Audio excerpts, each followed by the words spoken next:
she made sure to tell the assigning agent at the insurance company that she didn't want Christian counseling, thank you very much.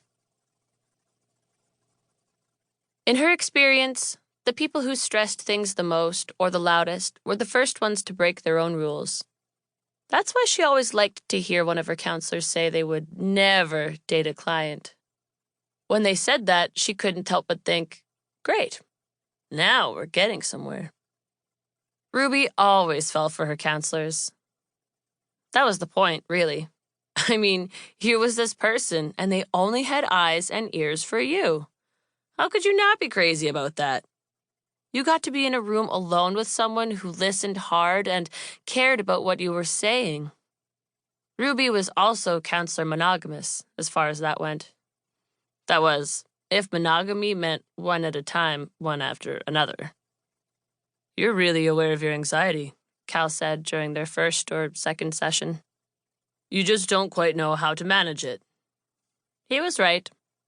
She hated to be alone. She sometimes felt she'd had kids to save her from being alone. But she could still be lonely.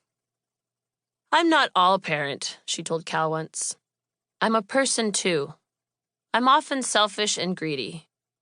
In some ways, the boys were the only thing, and in other ways, she needed so much more to save her from her sadness.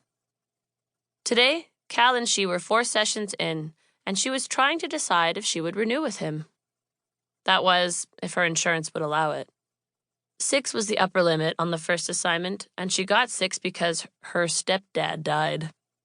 Which was not really true, but as far as she could tell, insurance companies had no truth auditing process.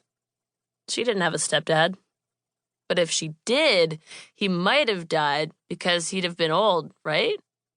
Ruby's parents were old because she was adopted. They were the same age as her real grandparents, and by real, she meant birth grandparents. So if her mom had remarried someone who was even older than her, which he likely would be because that's how patriarchy works, well, then he would be so old that he might have died. In that case, it was entirely believable that Ruby could have had a stepdad who died. Really, Alice had broken up with all the losers she dated after the divorce, thank God. But still, Ruby was starting to feel a bit sad about the whole dead stepdad thing, once she'd thought it through like that. Her options with Cal at this point were to try to renew her insurance so she could stay connected to him, or to be brave and make a move on him soon. She just didn't know if he was ready. And then, just as she was weighing all the options, during appointment number 4, Cal said this. Do you want to book your next appointment at my home office? I find it quieter, and it might be a nice change of scenery for our discussion. Aha! Up to now, they'd always met at his downtown office where there was a chaperone. Okay, secretary. At his home office, Ruby imagined there would be no one but the two of them. In his house. This was looking promising. She arrived exactly 15 minutes early. If there was some lorry before her, she wanted to see her leaving. But there was no one. She was relieved to see Cal's house wasn't smelly or desperate, or worse yet, too clean. It looked mostly ordinary. As he led her inside, she pointed to a yellow sombrero hanging on the wall between the kitchen and living room. Nice, she commented. He laughed. Mexico, last winter. I should probably take it down. Don't you dare, she said. It's the best.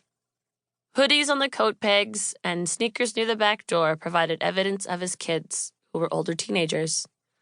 He shared custody with his so-called ex.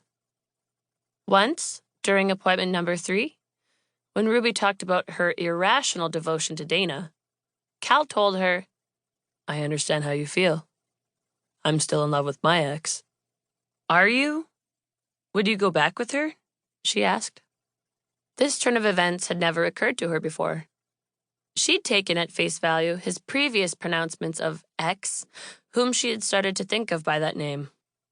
Ex, in her mind, had been a final, strongly held